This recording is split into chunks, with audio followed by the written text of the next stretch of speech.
not refugees. They're not, like, oh, I was so badly treated in my country. No, you weren't. You just want to work. And you know what? Let's talk about the border. Okay. Let's do it. Recently, Biden has tried to pass an immigration bill that had funding for the border. It was rejected by Republicans. Trump killed the bill, if you will. A lot of Republicans said for good reason. It wasn't enough, right? So I would just want to talk about Biden's policies on the border. I'm going to give it to Rob first this time, right?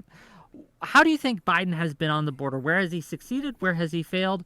And what policies, and I want to stick on the policies, right, has he either ignored or pushed forward that has either exacerbated the problem or helped solve it? Go ahead, Rob. So we'll talk about policies, but more important than policies is the signaling that he sent that caused the problem in the first place. But let's talk about policies. When he comes in office, he rescinds, 90-something executive orders, including remain in Mexico. We could see that the numbers under Trump were remarkably lower than Biden. The numbers of people that are coming across the border under Biden, there is no way to spin them. They are historic highs. They continue to be high, even if you have slight gluts, and they didn't care about it. They gaslit the American people, including Biden himself and his secretary Mayorkas, that gaslit people that this wasn't a crisis. Meanwhile, we could see that it's a crisis not just for the people in the communities where these illegals end up, where you see now inner city communities that are saying we can't handle it anymore. We were told it was all fine when it was conservative border cities. It was fine to have all those people there. But send 40 people to Martha's Vineyard for 24 hours and Miyama, have your Fruit Loops and see you later. We can't handle it anymore. You see this occurring in all sorts of city council meetings in traditionally black neighborhoods now, where they feel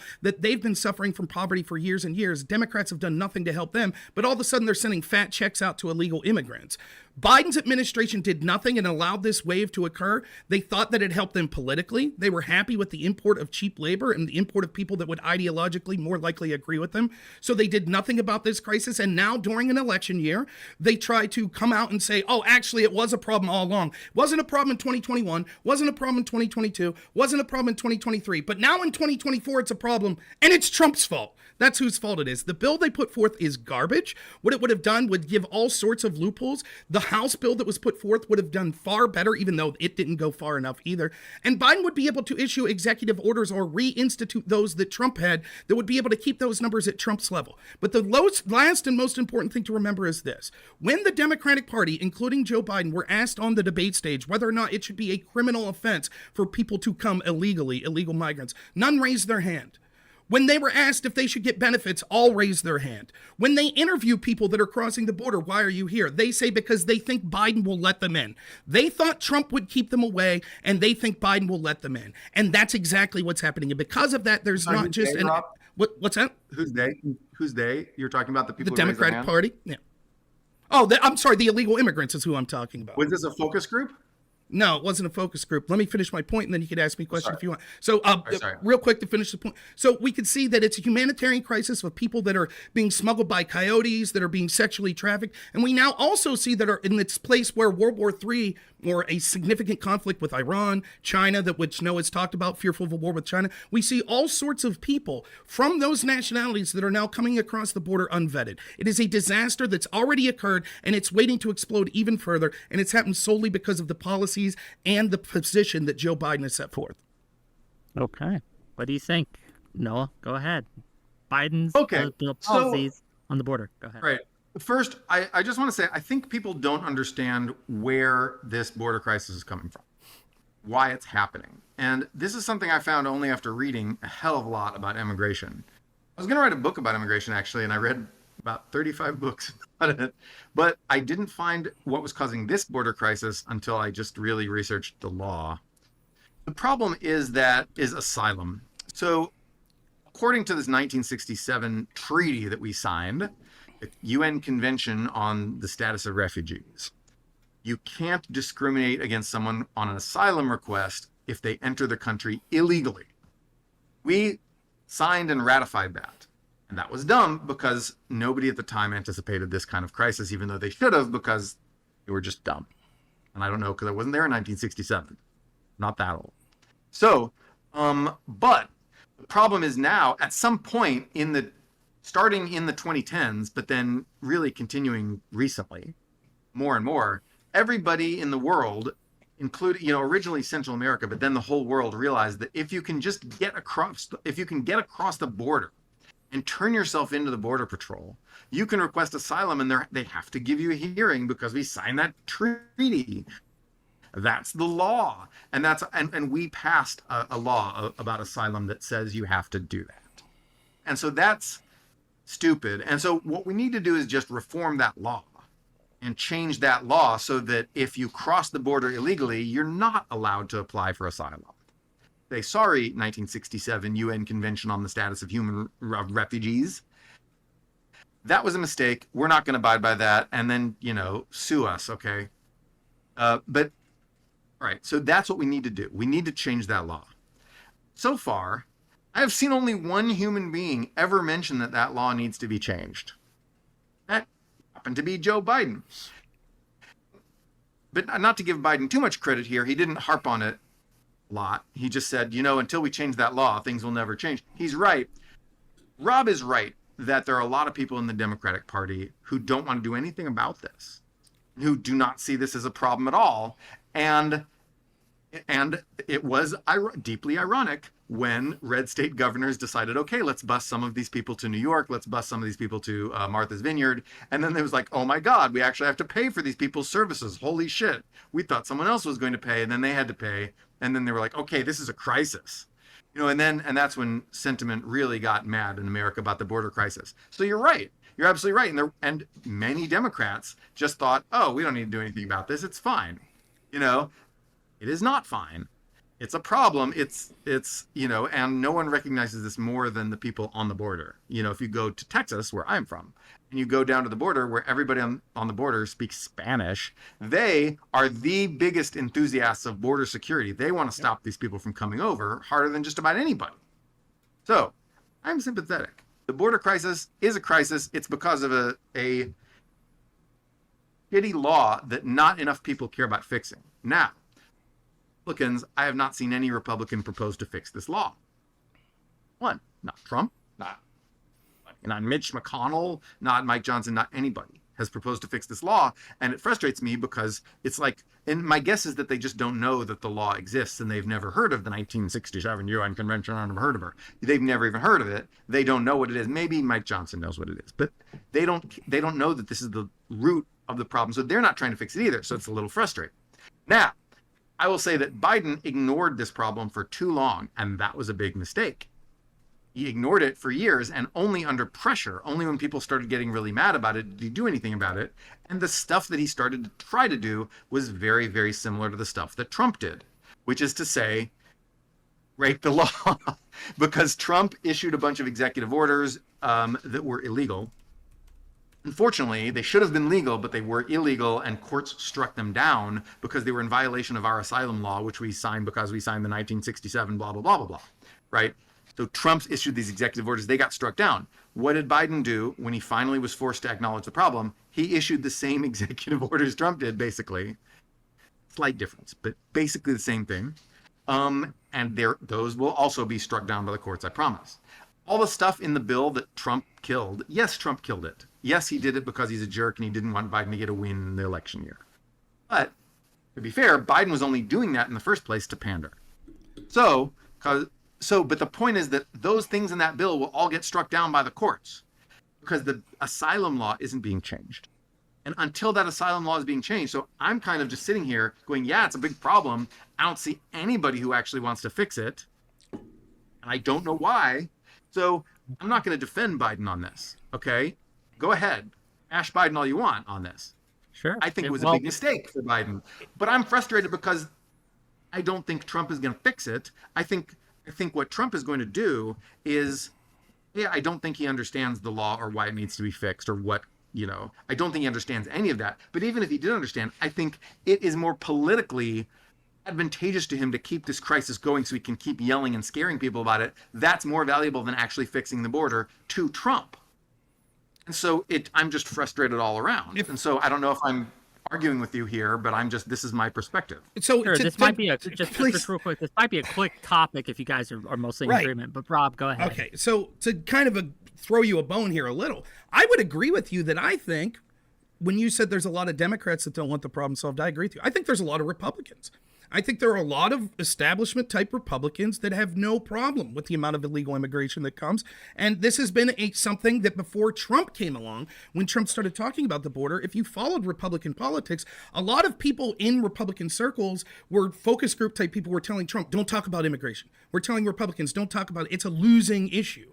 Don't talk about it. And so Trump was the first person that really put a focus in a national spotlight for president on this particular issue. So I agree with you that there are Republicans, I will give you a bone if you say there are Democrats. I think there are Republicans that feel the same way. The question is, we're deciding whether or not the Biden presidency has been effective. And on this question of immigration, it clearly hasn't. It's been a disaster. You point to, well, it's because of these international asylum laws that we signed on to, and they need to be revoked. But I don't disagree. I would have to look at the specific law that you're talking about. Possibly that is something that would help, but certainly there are ways to interpret the revocation. Like we could restrict what asylum means to us, or we could just flat out ignore what the international law was. That might not be the best, but the United States has done it before. We should. And we're in a crisis in our country. And so the question I have for you is, if it's purely because there's nothing that could be done because of this law, this international law, why the spike under Biden?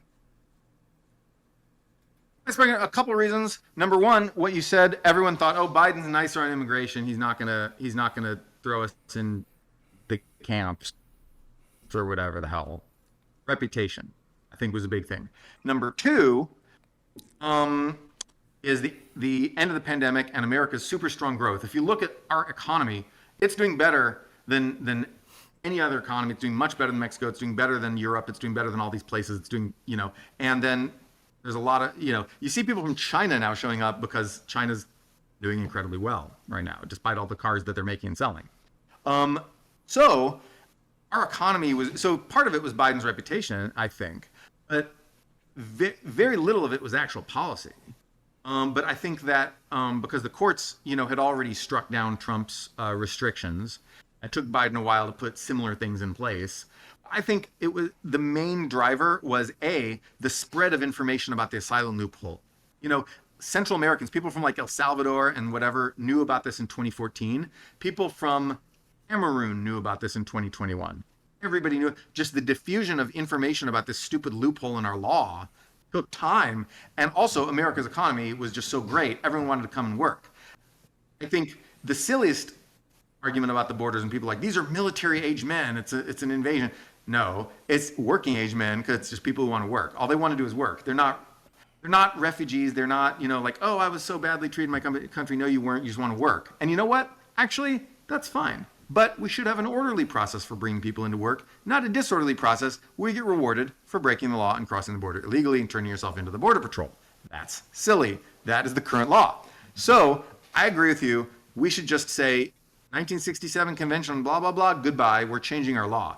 We will have to amend our law. We can't just ignore it because we did make a law that was, when we signed that convention, it said you have to make your own law that says this, right? And we did. We passed a law on asylum, our own domestic law, not some international treaty, that says if you cross illegally, you still get full asylum claim and we can't kick you out and blah, blah, blah, as long as you turn yourself in. We signed that. And it's not just that we signed that, it's that we made that law for ourselves. And so we have to revoke it. We have to cancel it. Only Congress can do that. My worry is that the MAGA people don't want to fix it because they want to have something to scare people about. They want to have something to shout about. Maybe that's paranoid. Maybe they would like to fix it. I'd like to fix it.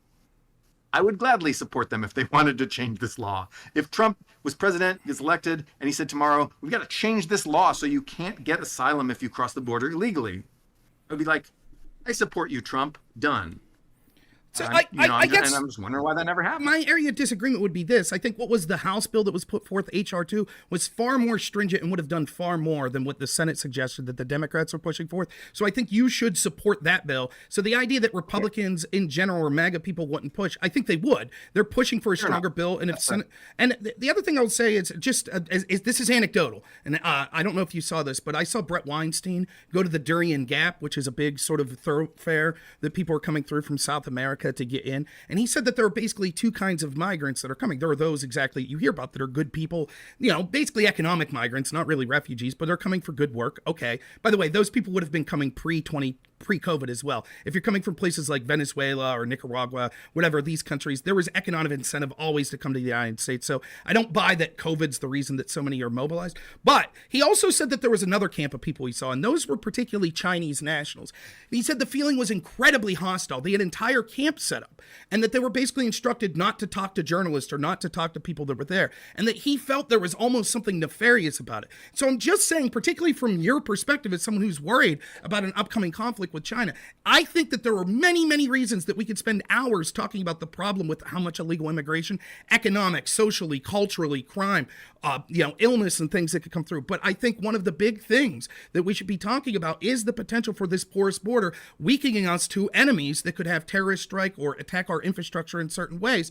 And I just think that the Biden administration, it has been an abysmal failure, and there is no sign that going forward a vote for Joe Biden or the Democratic Party in general would do anything to alleviate this. At least the Republicans are paying lip service to saying this. Democrats still are fighting with half of their constituents that think we should have complete open borders. So they can't come out and do anything about it, just like you're seeing with Israel-Palestine, which maybe we'll get to at some point.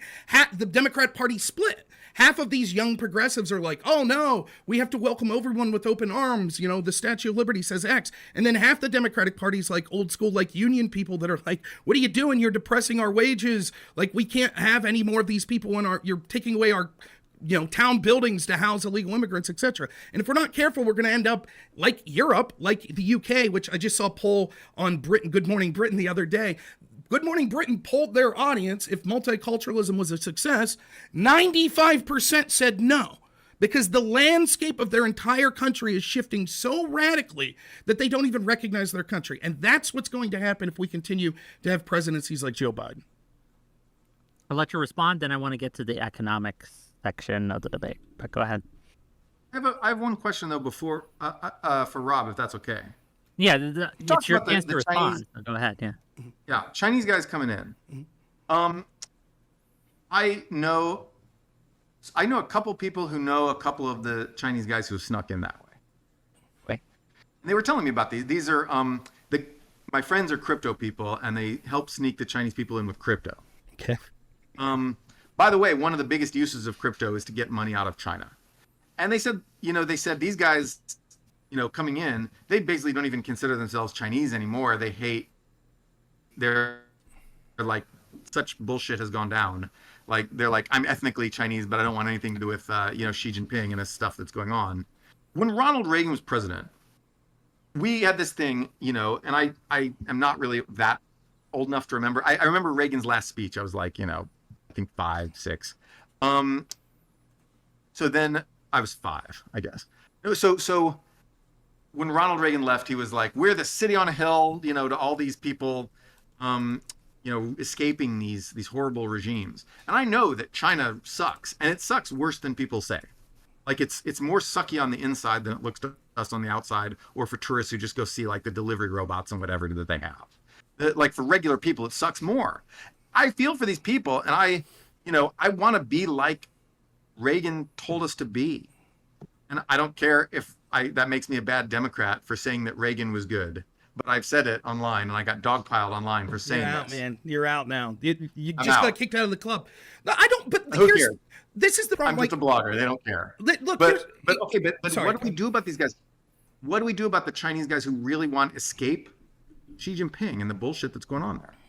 Well, we have to accept it is the duty of our government to represent the people of this country and the citizens of this country. And so any immigration system that we have shouldn't be because of moral concerns for other people. We shouldn't actively do no harm. I'm not saying we should go out and steal a country's resources because screw them. I'm not saying that. But what I'm saying is, as long as there are people that need the services of the government here, we shouldn't be worried about being morally virtuous to people around the world. And so any immigration system, particularly with these group of people that are trying to flee Xi, we would have to accept that the people that we were bringing in, we think would be of net benefit to our country. So we're not doing it as a favor. We're doing it because it would be net beneficial to us. And the problem is, just like when you hear people say things like this, well, 97% of people that are let go return for their immigration hearing.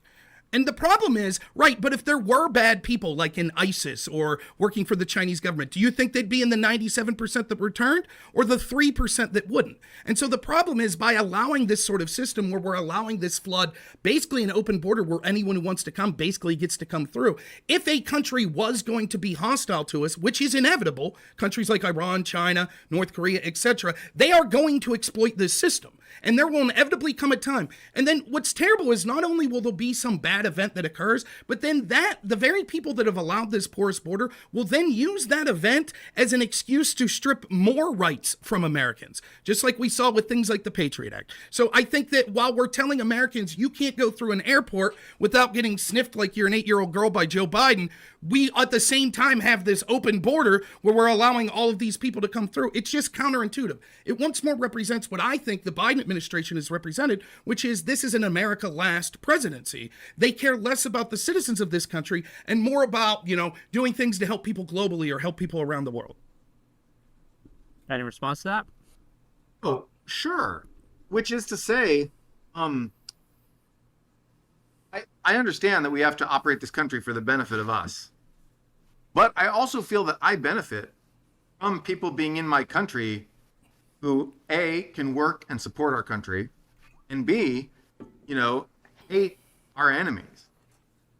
And that was what we did during the Cold War. I think we got, all the Cubans who hated Castro came here. And now, that's why Cuba's a red state. So if you like having Republicans get elected, there was a lot of criminals, though, that Castro unleashed the a cat lot of across. criminals. Well. I saw Scarface. I saw that. Eating octopus every day. Yeah. Eating octopus. Yeah, but okay. Snorting a mountain of cocaine. Say hello to my little friend. Anyway, but the point is that, I know we got criminals, but the point is we got lots of people who improved this country because they wanted to escape the communists. There's nothing wrong with wanting to escape communists. And I wish that modern day conservatives and MAGA people would understand that there's nothing wrong with people who want to get away from the commies. There's nothing wrong with that. And our country is stronger for having those people in it. Their children will be Republican voters.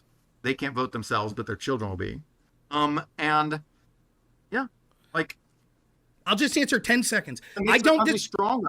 I'm stronger to have those people. I'm not because they're going to do my lawn, because they're not, but because that will strengthen the polity of my country. They're going to join the military. They're going to provide valuable intelligence, by the way. I'll just answer 10 seconds and then we can move on if you want. I'll just say the problem I'm having, though, is even if you're right that that's 95% of the people, if we have a system that's set up that's so porous that could be taken advantage of by these very countries like China, it eventually will. So even if you're right that 95% of these Chinese immigrants that are coming or illegals that are coming are actually anti-Xi, right? The problem is the 5% that will still be loyal to Xi. And the damage that they would be able to do would far outweigh. So if you want to have the system like the Cuban system, you can't have them flooding in like that occurred. What you want is a proper vetting. Hopefully, if we get to foreign policy, we'll talk about Afghanistan. I have no problem with Afghani translators that helped us in Afghanistan being welcomed into our country. What I have a problem with is we left almost all of them there and mass rushed in people that we didn't vet. That's the problem. And so to say, but I welcome people that don't like the Taliban, of course, that's an argument that could be made, but that's not the only group of people we're getting. And that's the problem with having this open border. Just one of many.